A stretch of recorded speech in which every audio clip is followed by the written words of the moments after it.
Burnley nil, Arsenal 2. We are now how many points clear at the top of the league? We're now 7 points clear at the top of the league. Whether Tottenham can turn it around in a minute, because currently they're 1-0 down to Chelsea and there's about 15 minutes to go plus stoppage time. Tottenham have been awful, let's just be real. But honestly, enough about Tottenham, more about Arsenal. We beat Burnley 2-0, comfortable. Like I said in my video earlier, in my little YouTube short that I did, first half, light work. We absolutely dominated them. Should have scored more than 2 goals. And then second half was just first gear, not even that. Let's be real. We were in neutral that whole time.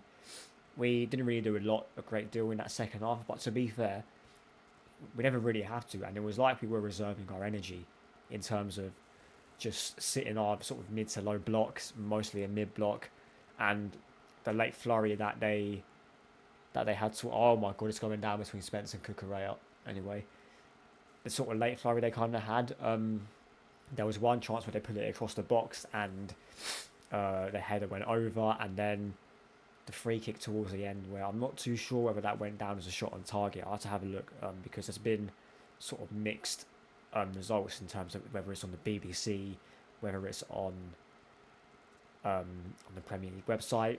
If we haven't conceded a shot on target, I think that's what four. That's, don't know how many games in a row it is, but there's quite a few games now we have not conceded a shot on target. And although I still do have concerns about our attack to be that solid defensively, you got to give massive credit to Mikel Arteta. I'm not his biggest fan, but the way he's built his defence, the system that he's built in terms of his defending, fantastic. The only problem is our going the other way, which, to be fair, today, especially in that first half, we were very, very good going forward. Since the goal that Gyökeres scored, the floodgates pretty much opened. To be fair, Burnley, they were only going to, if they would have got a point out of that game, they would have been happy. So as soon as we scored the goal, they would have been like, you know what, they kind of had to come out and play, and we just picked them off at every given opportunity. The first goal, typical Arsenal set piece again, ole. And Gabriel was there at the right time, and then Gyökeres was there at the right time as well. Yeah, it was pretty much a tap-in, but to be fair, as a striker, I don't think he will care. And to be fair, that was one of his better games in an Arsenal shirt. His all-round game was looking very good today. There weren't many times where his touch was baggy. There weren't many times where he was misplacing passes. He still looked a bit stiff, at times, but I've got no complaints of Victor Gyökeres today, and hopefully he was alright, because I'm not sure what happened at half time or why he came off. But to be fair, before the whistle blew, he did take a bit of a hit by a Burnley player. I'm not too sure what happened, but don't know why Mourinho had to come on at half time. When I go check the press conference in a bit, there'll probably be a reason as to why. However, at this moment in time, I don't know. What else? Trossard, I thought he was very good. Very good in the first half. Second half, he was not great at all. He kept holding on to the ball for too long, not releasing it quickly enough. Got caught in possession about 3 or 4 times that I can count. Yeah, so a bit of a mixed performance from Trossard today, and with Gabriel Martinelli out, I'm not sure how long he will be out for. He has to, he's got to be putting in a lot better performances in, because there isn't really anyone at the minute to give him competition on that left-hand side.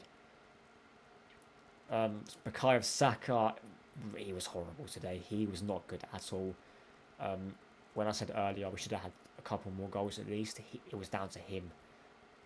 The first chance he should have scored when he went 1-on-1. Second chance, I think it was the second chance anyway.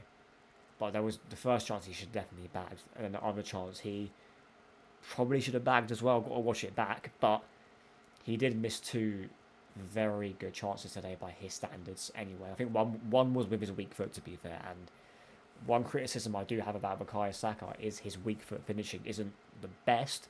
It's gotten better over the years, but still hasn't been great. But anyway, but to be fair, Bukayo Saka, he was not great tonight, and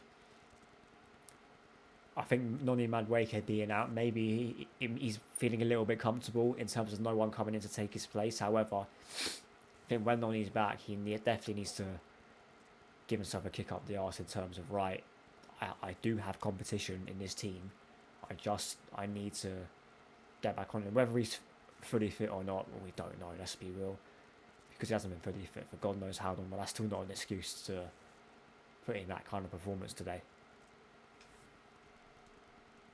When the midfield done its thing, Eze in the 10, when you have a number 10 who is actually a number 10 playing in the number 10, not a number 8 in terms of Martin Odegaard playing in the 10, when you have a proper number 10, you realise how good Eberechi Eze is. And look, if I was to, I'm not dissing Odegaard in that aspect because he is being played out of position, but there are some games where we can drop either Rice or Zubimendi, who are both very good today.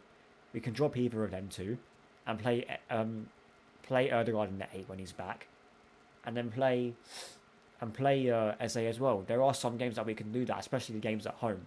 Away from home, don't know, maybe. To be fair, in this game we probably could have got away with it. However, Eze, he is such a good player, man, honestly. Declan Rice as well, very good header for the goal. I think he dedicated that to his auntie who passed away recently, so that was a very nice touch. Zubimendi, a good performance again. Made a few decent diagonal balls. His passing out to the left and right hand side was very good today as well. That's one thing I liked about him. He weren't being pressed too much, so he wasn't really being tested like that, but just kept things tidy, kept things ticking. Standard Zubimendi performance. Defence had nothing to do really. David Raya may as well not have been in the game. He may as well just been back in North London. Let's be real. But that is it. Hincapié, he looked decent when he came on.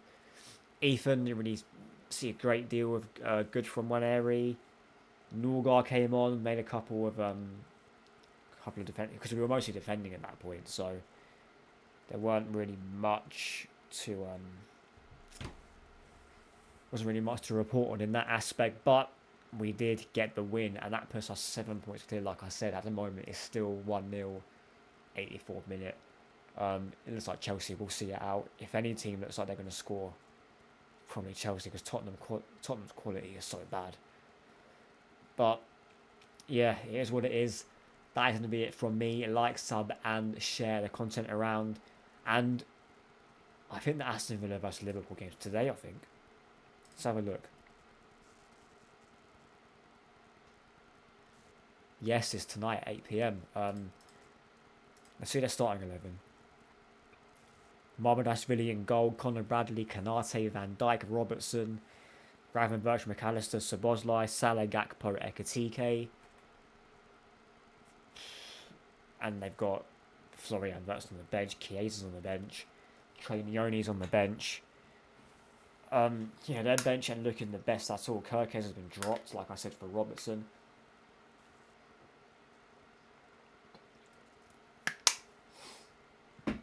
Yeah, do I think Liverpool will win tonight? Honestly, no. I think Aston Villa will win this game. I don't see how Liverpool don't win it. I don't see how Liverpool win this game, should I say. But, yeah, we can only hope that Aston Villa can get something. But that's, like I said, that's it from me. Like, sub, share, do whatever you got to do. And I'm out.